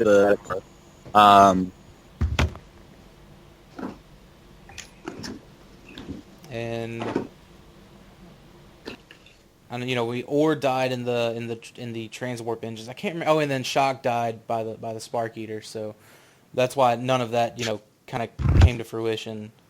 It all just kind of fell apart. But meanwhile, while all this is happening, Cyclonus and Whirl are kind of on their own, and they find the Circle of Light. If you remember Crystal City, they weren't there, so they find them all basically in prison cells, and they find a cache of all of their weapons and the great swords and all that. So Whirl and Cyclonus each grab them a sword, and they free the Circle of Light, and you got Atlas and all these other guys kind of taking the fight to all the legislators. And Whirl's just kind of going crazy, swinging a sword around, shooting guns and shit. Cyclonus is actually tapping into the power of the great sword, using it very naturally. And even Atlas was wow, you're pretty natural at doing this. And Cyclonus had no idea what he was doing, which was interesting. It was interesting seeing that, and we see Cyclonus hangs on to that for the remainder of the series, but. Very, very interesting nonetheless. Did you get to the Star Saber introduction? Oh, no. Yeah, okay, but really quick, on Atlas and his comment about Cyclonus, he says to Whirl, "Your friend is clearly a devout," and Whirl's like, "Friend?" Yeah. Yeah. Yeah, so I completely skipped over that. Oh, it's all good. Basically, you're kind of roboting for is introduced. But are you talking? Well, I guess you're not talking. But Oh, I'm right here. I'm listening. Is that better? Okay, yeah, that's better. Oh. Okay, can you guys hear me now? Yeah, we got you. Okay. Yeah, and my cell phone service is spotty, and I'm on my cell phone. I'm not on a computer, so yeah. So Star Saber is very different in character from his Victor self. He's an a-hole. He's a zealot asshole, is what he is. Yep. Yeah, he's all he's basically what I would equate, a religious extremist. The Circle of Light isn't hardcore enough, as he is, and he's Primus's chosen one, and one thing that we do learn about the Circle of Light is Tyrest has been actually executing them and recycling their remains to make his legislators. Oh yeah, that was pretty dark. We also found that Star Saber was part of the Circle of Light at one point before he was exiled for being, a little too extreme, to say the least. But Star Saber is, Tyrest introduced him as kind of like the new Ultra Magnus. Like, there's no need for Ultra Magnus anymore. Now there's Star Saber. So there's a big battle kind of going on outside. Team Rodimus and company have all, escaped their jail cell, and they're running Tyrest. And that's whenever he, reveals his big master plan about targeting those constructed cold, and therefore kind of flipping the switch. At this point, Tailgate can't use his legs. Like, he's starting to finally, what did he have, cyber necrosis or something like that? Where it was just a degenerative disease. He's the cyber necrosis. Yeah, so he's starting to show those symptoms. And, like, Rodimus is having to carry him like a little baby, which is adorable. But, so they make their way to Tyrest, and Tyrest flips the switch, and just about everyone there, I believe, was cold constructed, so they hit the ground. Or no. That's not what made them hit the ground. He did something. He set off some kind of weapon, didn't he? That made them think that they were. It was basically thought warfare. It made them think that they were unable to move and get up. It was set on a certain frequency, so it was playing games with their minds. Like, really, there was nothing wrong with them, but it was kind of a MacGuffin, to tell you the truth. So, they're all on the ground. He flips the switch. Those that were constructed cold are starting to, kind of spaz out. Like, they're starting to die. And then you see, kind of like all over, you see like Starscream, who's on Cybertron and part of the RID thing. Like, he's going, he's having a fit. Spinster is playing Jenga with Grimlock, and Grimlock is staring intently at the tower, and Spinster is like, his eyes are melting out of his head. I think the rest of the scavengers, they were all cold constructed too. Yeah, and then because we learn about that later on. And then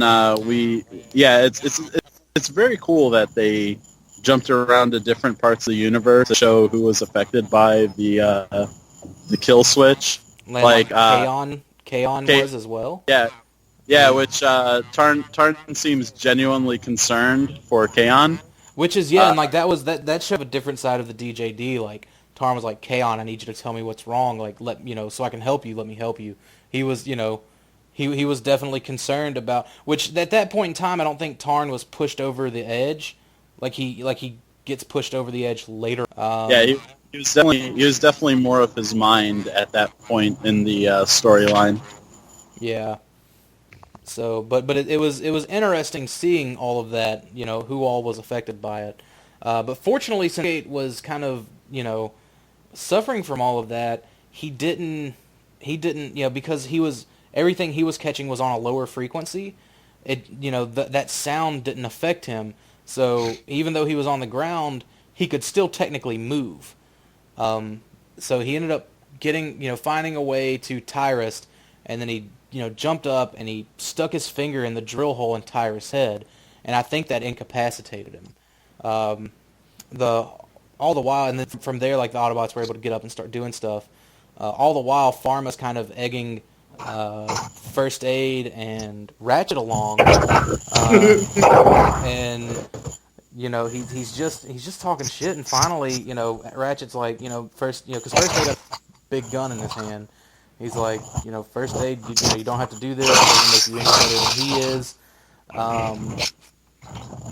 So you don't have to do that. And he actually does blow Pharma's head off, because Pharma was joking about how funny it was that Ambulon got cut in half. That was so gruesome. Oh, I know.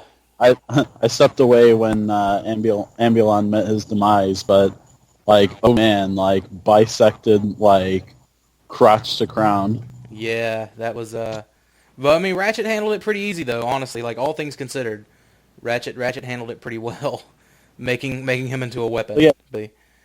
But so that's what kind of sort of ties up Ambulon. At this point, the portal's open though, and I think Skids runs through it just because Skids can go through it because he doesn't remember his guilt. Right, and he teleported down there with what's his name, Star Saber. Yeah, that's right, because Starsaber had kind of knocked him out at that point. But I think meanwhile Starsaber was fighting with Diatlas at this point over looked like it was over a smelting pool, or it was near one at least. And Diatlas is kind of preaching to Starsaber, and we find out Diatlas has been around for a long time. He was around since Nova Prime. Yeah, Which we find that out in the we RIT annual. But just to kind of throw a little bit of Diatlas story out there, and then some like really brutal shit happens. Like I think Diatlas like Primus would be, Primus. This isn't like the teachings of Primus or something along those lines. And then Starsaber was just like, can I tell you something? Like Primus hates you, as he impales him. So some real cold shit right there, man. And was it Cyclonus who dealt a pretty big blow to Starsaber? Because I think didn't Starsaber get stabbed in the eye? Yeah, Like Cyclonus that? is the one. Yeah, because Cyclonus basically kind of lectures him on how he's perverting, like Primus's legacy, and Cyclonus stabs him in the eye or something, and at which point, like he kind of teleports, and we haven't seen Starsaber after this since, which right. which is very like that's something like I'd like to see him kind of return. Like he's got to be up to something, right? Mm-hmm. But And, anyways, like, So it's Atlas. We haven't seen him in a while. well, Diatlas is dead. yeah, I was gonna say Starsaber killed him. Yeah, he's dead. Which you have to clarify with James Roberts' writing. If they're fake out dead or dead. But hold on, I'm sorry, I got you on speaker, so I don't know if it sounds like I'm going through a wind tunnel.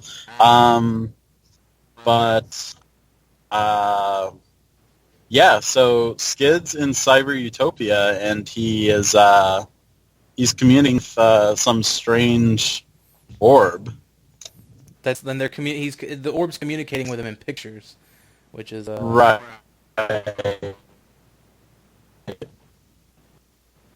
pretty funny. And then we see like the 5 circles symbol, which we don't know what that is. And Skids is looking at Skids, and it's a really cool page just because there is no dialogue, and you're kind of left to the mercy of deciphering the pictures that the orb is communicating to Skids in. And even to this day, I don't feel like it's been super clear. Yeah. Right, because and it ties into some things in season 2, but it's like the symbol ship and those mysterious people. Like we don't know what is we don't know what exactly all that means. So Skids gets pulled out of Cyber Utopia by Rung, affectionately his eyebrows. And so Tailgate actually saves the day in addition to his new finger in the head signature.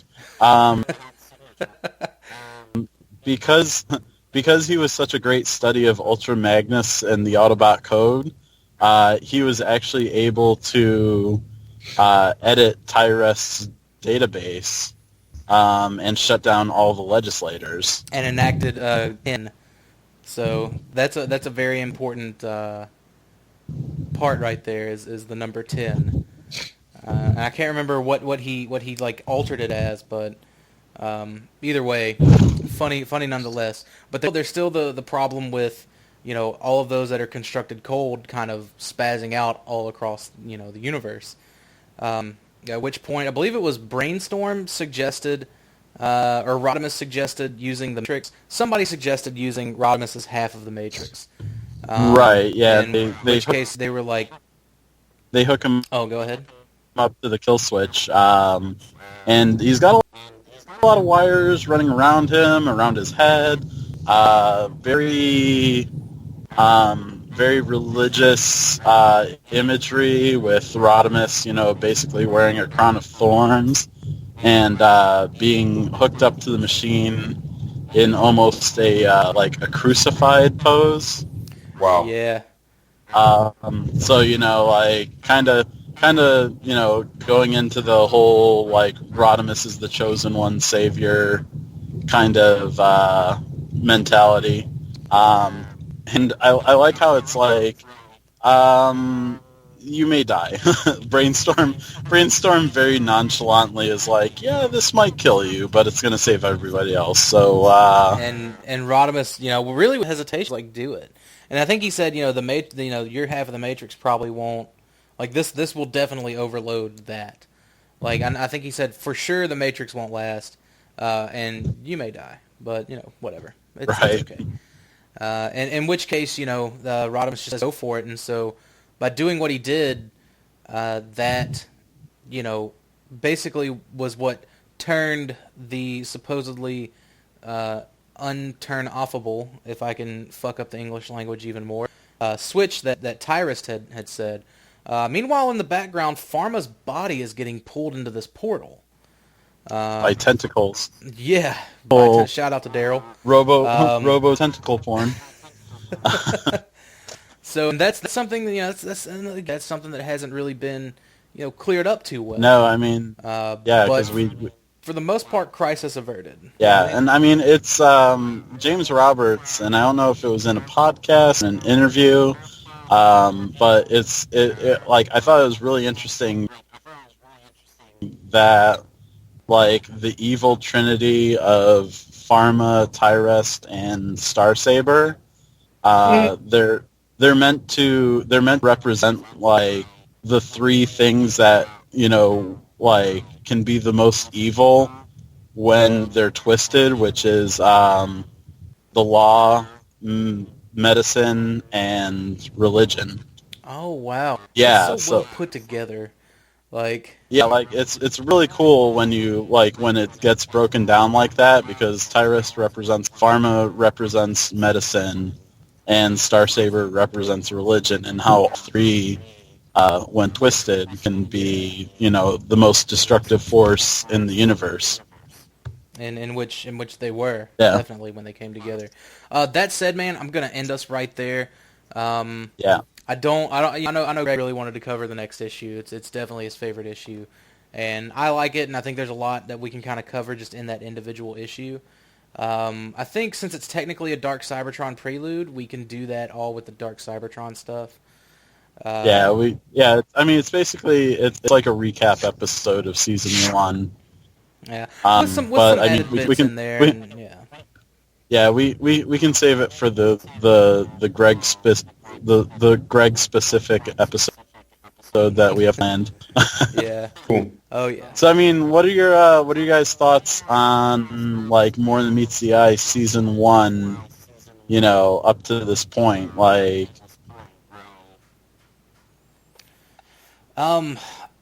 It definitely feels like there's just so much still open, and there definitely is. But I don't think this with as far as this being in a season 1 ending, I felt it was a good finale, but still with some loose ends that will eventually be tied up, and I think that was the intention, was to leave them like that. But this was a really good it was kind of sort of slow starting, for the first couple of issues. A lot of it was more, a lot of that world building up until we get past the Overlord stuff, and then we get into, or really not past the Overlord stuff, but those little couple of standalone issues before the Overlord stuff, and then going forward. So 12 through 21, what we've covered today. That's definitely your real meaty parts of More Than Meets the Eye season 1, in my opinion. because the first I joked in the group chat, season 1 part 1 that we covered last week, which is available now on YouTube and the Realm of Collectors age. So if you guys haven't gotten a chance, if you're not caught up yet, it is available for you to listen. Right, and I would like to give a big shout out and a thanks to Milo and Dust Mites, because what I do is I'll just upload all this to my drive, and then like Ace handles it on the podcast end, like Podbean and iTunes and all that, and puts it on the website, the realmofcollectors.com website. Eddie handles like the YouTube upload and all that, which is again really cool. I really do want to say thanks to those guys for doing that heavy lifting I got to for us. Oh, go ahead. I was just going to say, definitely big out to the Realm of Collectors for letting us do this under their umbrella. Yeah, man, it was really cool. And that was whenever I kind of put it out there, like, hey, does anyone want to join me? I'm like, my second question kind of went out to Eddie and Ace. I was like, hey guys, are you okay with this? Can we do it this way? And I mean, they were all for it. They were super supportive. So it was really cool of them, man. I do like that whole community building thing was it's very, very awesome. So If I may, Walter, yeah, you had any? Yeah, I'd like to send a big shout out to you guys, because basically this has been my realm. This has been me for over 30 years as a comic book collector. Did a whole thing, and I put it on out there. Some guys may not hear me talk, but I got the books, and it's just, what was it? Like 4 or 5 years since I read them. You know what I'm saying? It's like a fun trip down memory lane until we start covering RID. Right. Then we're all going to be asleep at the microphone. Right, exactly. And the best story that IDW has put on out so far was All Hell Megatron. Dark Cybertron there to me was pretty good. And therefore we went with the continuation stuff. Now, on the James Roberts side, I'm going to touch something right quick. There's some people in the fandom that hate him, and I don't know why. I don't know why. He's a super sweet guy, if they ever got to meet him and get to know him. But. Because I think what it is, they expect to be G1. It's just, I'll put this on out here right quick. Like this past weekend, we're talking about Rewind and Chrome Dome's love interest. Who cares about that? That's a story. You know what I'm saying? And the thing of it is, it's like, some people up there on Facebook and I'll put in a little hint, like the recent issue of, what's the name of this series that's been canceled until All R1, am I correct? Yeah. Oh, yeah, it's All R1. Yeah. Oh, man. The people... The rage. Yeah. I'll be honest, without getting too into that, because it looks like we'll just be able to cover till All R1 right. in a single swoop. But that felt forced. I'll be totally honest, it felt forced and out of place. Absolutely, man. I just, in my opinion, like, I didn't have like any of the issues the internet has with it.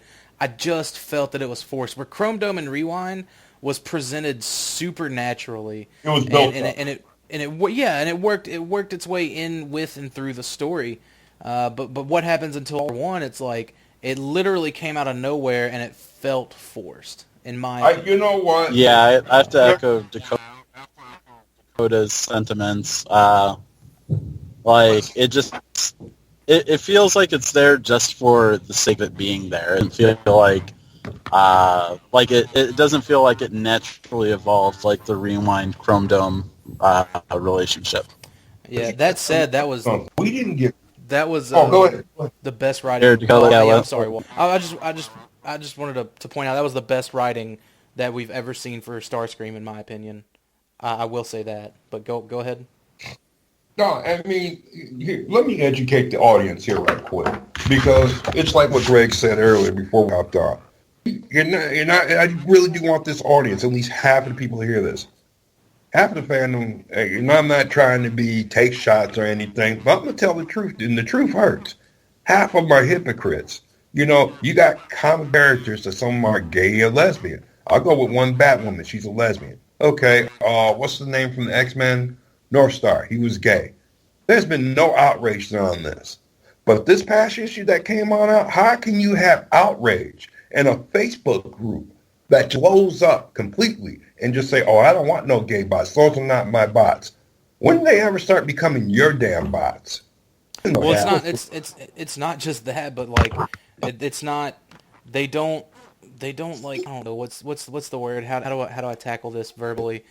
They don't reproduce in the way that they're organics reproduce. yeah, they're racial. It's not. So I mean, like, Yeah. you know, you can call them gay robots because you identify all of them as male because, you know, you project yourself onto the characters. But like, if it was just you know, war, shoot, like, Exactly. you know, these comics would die so quickly, and it's the fact that we have writers like James Roberts and Marguerite Scott, which I probably butchered her name because I never pronounced it ever out loud, and John Barber. Like, you know, they're exploring, you know, Cybertronians as characters, not just as, you know, these archetypes and stereotypes that we had in the Marvel, you know, G1. Great as it was, like, it's some, like, the Marvel dear to my heart because that's what I grew up on as a kid. Like, I bought them as they came out in the stores. But, you know, compared to the writing we're getting now with IDW, you know, completely different ballparks. It really is. And here's the thing. When I hear, and this is what kills me about fandom. Oh, it sucks. Oh, it's horrible. It's not what I grew up on. There's a thing called change. You cannot have war or wars and wars and wars in every issue. You know what I'm saying? You have a group of evil bad guys take energy and a group of bad. Go with something different. And that's what IDW has done. And yeah, because too much of the same, you know, the same fights is going to get stale. Exactly. That happened already, you know. Yeah, I mean, it's like Lost to me, and I said it before, I don't know why it's at 9 and it's Diamond's top 100, because any comic book store I go here to, it sells out. Yeah, there's very few back issues at my local comic shop, too.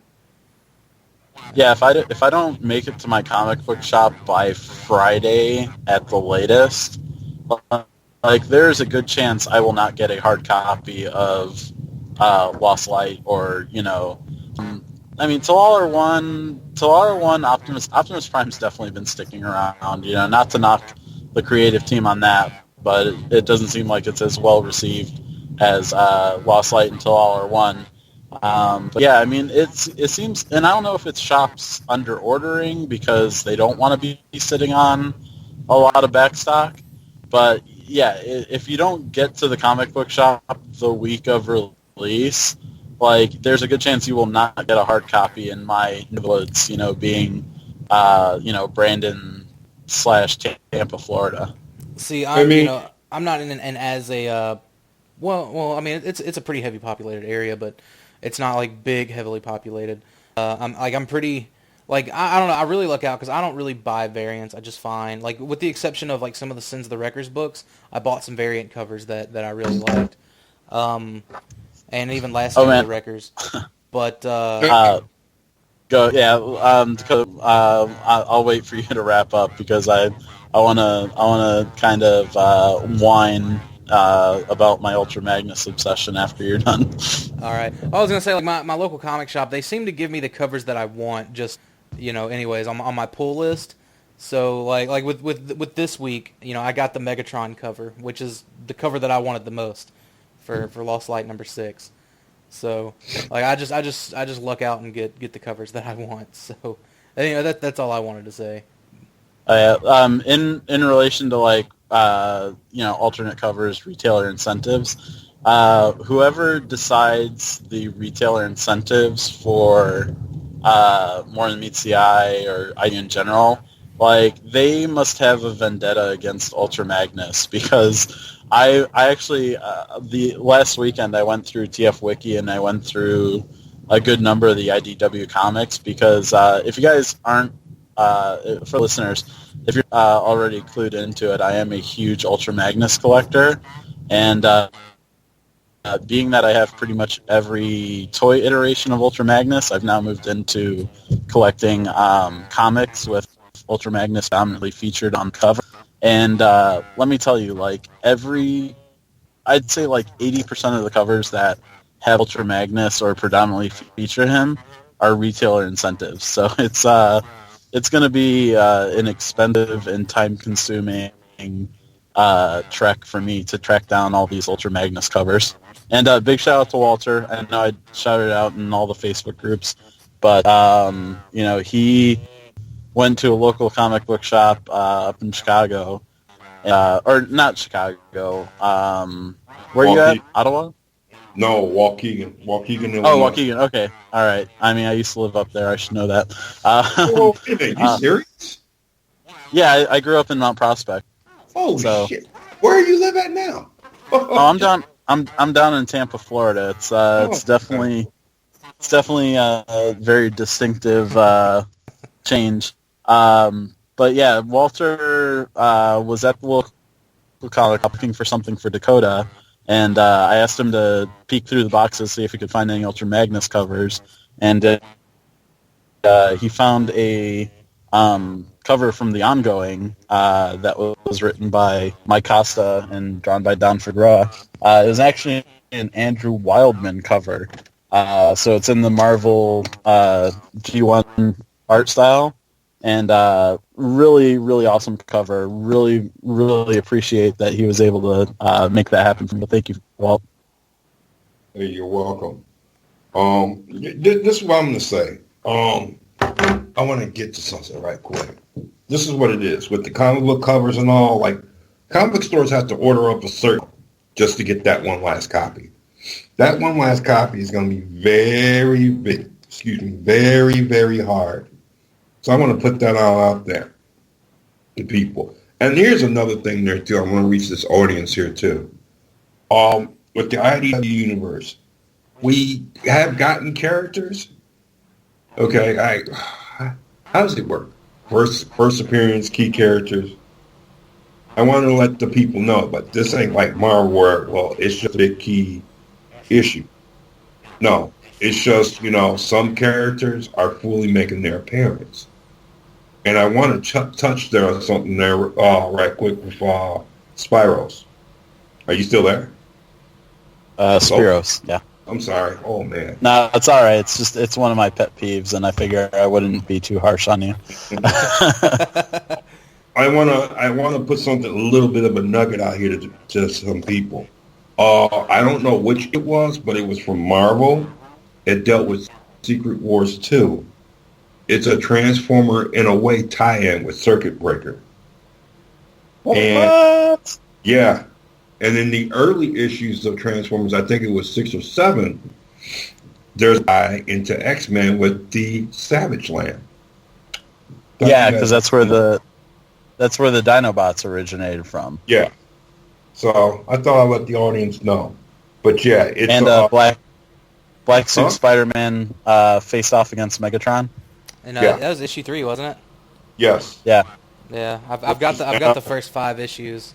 Because that's where I wanted to kind of stop it at, like, personally. I wanted the first 4 because, the whole part 1-4 thing, even though it went on for way more than 4 issues. And I wanted to get issue number 5 just because of the cover. I love the Are All Dead cover, so... Yeah, in Secret War, she's talking to the Beyonder. Oh, okay. I cannot remember which issue it is, but all I know it was in Secret Wars 2. That's pretty cool. Cool. Do you guys want to give any more shout-outs, though? We've been going for about 2 hours now. Thought it'd be a good wrapping-up point.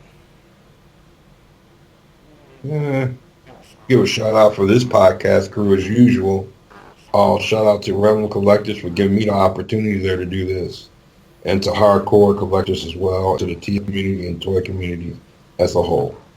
All right. Spiros, you got anything? Yeah, shout out, to Mastermind Creations just for making plastic representations of all this awesome art that we do get in More Than Meets the Eye. Oh, isn't that the truth? Yeah. I mean, like, I'm right there with you, man. I'm kind of, at first MMC was a little rocky for me, but I'm starting to a lot of my collector dollars are starting to go towards them.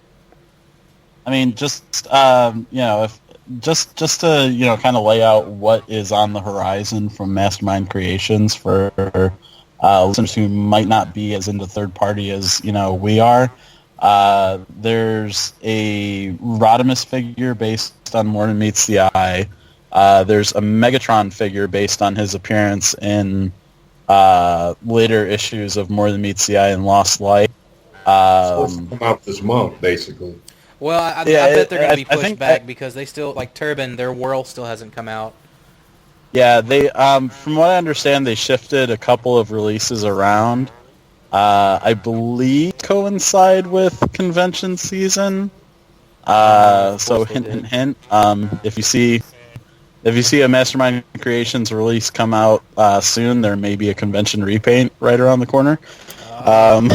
It's killing me, man. Because I already know, it's going to be Black Rodimus. It's going to be the Lost Light Rodimus. Oh God, I hope it's as easily acquirable as most of MMC's other convention exclusives, which means available on the web a week later. Oh my God! Well, no. I'm having a buddy. He's going to the just go ahead and say it. TFCon Toronto, which is where you'll probably find that stuff. Toronto and then DC later on. But a buddy of mine's going to the Toronto show, and he offered to be a mule, and I was like, man, if there's some MMC stuff there. I got you. He's also going to get some of my books signed by Nick Roche and pick me up some Nick Roche prints as well. Since I don't know if Nick's going to make it to TFCon DC later this year, but yeah. So shout out to my buddy Sergio for doing that. You'll see him in the groups all the time. Is that Sergio? Yeah, that's him. Mr. Ripped Apparel. Mr. Ripped, the meme factory himself. He's Mr. Ripple, but damn. I ain't gonna go there. Damn, yeah. So, anyways, keep it nice, Walter. Keep it nice. Yeah, I'm getting that sent out more damn emails to my damn address than anything else. I'm getting Rip Apparel. I'm like, what the hell, man? That stuff can't fit me. Oh man, I can't. I can't wait though. I can't wait to see what MMC has in store for exclusives. Internet personality Evangelist, shout out to him. I've been watching him for a long time, following him since his days when we all started out in TFW. For those of us that did start out in TFW. Oh, yeah. He actually just got a handed sample of MMC Alpha, which is Wing from the Drift miniseries. Nice. We haven't seen Beta yet, and I'm wondering if they're going back and tweaking his appearance, because the way he looks in Lost Light is a lot more similar to that older look. So I wonder if they're going and playing with some of the mold there, and instead of doing him in the the Drift miniseries, the Cybertronian form, if they're gonna do a more Lost Light look instead of that spindly kind of More Than Meets the Eye look, which I would prefer both, honestly. I just love Drift. Wait, who is it? What series is this? MMC. Mastermind Creations Reformatted line, which it's pretty much IDW. It's IDW with a twist. Yeah. But anyways, not to drone on, but out to those guys. If you are interested in sponsoring information. Oh, it would cut out. It would cut out as soon as you were like, "Hey, what were you saying? What were you gonna roast?" Oh, I was saying like, if MMC is any interest in sponsoring information creep, we will not turn it down. Oh no, absolutely not. We'll play ball, so to speak. But anyways, thanks for listening to it. Thanks for those that are watching. Hopefully everyone enjoyed last week's information creep and all the little pictures and stuff that we had. For the video form, so we'll be doing that again for this issue. So got some more meat and potatoes, but next week I believe we'll be able to knock out all of quote unquote season 1 of RID. Not a whole lot happened in that series, so we may be able to get it under the 2-hour belt. So hey, Dakota. Yeah. I think one episode we should, instead of putting up pictures of the actual comic book art, I think we should all do our best to recreate key scenes and just put up our amateurish scribble as dude. I'm game for that. I would love to do that. just like stick figures with like Rodimus heads on them. Like, Yeah, we'll do that. We'll do that for Dark Cybertron.